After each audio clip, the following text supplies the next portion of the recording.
கிளாம்பாக்கம் பேருந்து நிலையம் பயன்பாட்டுக்கு வந்திருக்கிற நிலையில இப்போ ப்ரீபெய்டு ஆட்டோ வந்து பார்த்தீங்கன்னா கொண்டு வந்திருக்காங்க. ப்ரீபெய்டு ஆட்டோ என்னன்னா, அரசு நிர்ணயிக்கப்பட்ட கட்டணத்தை அதற்காக இருக்கக்கூடிய அரசு அதிகாரிகிட்ட செலுத்திட்டு நம்ம ஆட்டோல பயணிக்கக்கூடிய ஒரு ஏற்பாடை செஞ்சிருக்காங்க. பேருந்து நிலையத்தில் வந்தோடனே வெளியே லெஃப்ட் சைட்ல இந்த ப்ரீபெய்ட் புக்கிங் இருக்கும். நம்ம புக்கிங் சென்டர் போயிட்டு நம்ம எந்த ஊருக்கு போகணும் அப்படின்றத கொடுத்துட்டோம்னா அந்த கிலோமீட்டருக்கு அரசு நிர்ணயிக்கப்பட்ட விலையில வந்து பாத்தீங்கன்னா பயணம் செய்ய முடியும்.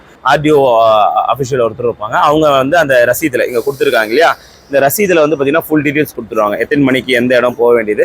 இதை நம்ம அந்த லேன்ல நிக்கிற அந்த முன்னுரிமை அடிப்படையில் ஆட்டோஸ் நிற்கும். அந்த ஆட்டோ கிட்ட இந்த ரசீதை கொடுத்துட்டு அந்த அமௌண்ட்டை வந்து பாத்தீங்கன்னா ப்ரீபெய்டா இங்கே பே பண்ணிடும். டேரக்டா ஆட்டோஸ் வந்து பாத்தீங்கன்னா நம்மளை கொண்டு போயிட்டு சரியான இடத்துல நிறுத்திடுவாங்க. வெரிஃபை பண்ண டிரைவர்ஸ் தான், அதாவது லைசன்ஸ் இருக்கிறவங்க, பேட்சோட வண்டி ஓட்டக்கூடியவர்கள், அந்த ஆட்டோவிற்கு எஃப்சி முடிஞ்சிருக்கும், அந்த ஆட்டோவிற்கு தேவையான இன்சூரன்ஸ் இருக்கும். மிக பாதுகாப்பான பயணத்தை உறுதிப்படுத்துறதுக்காக இந்த ஒரு திட்டத்தை சிஎம்டிஏ கொண்டு வந்திருக்கு.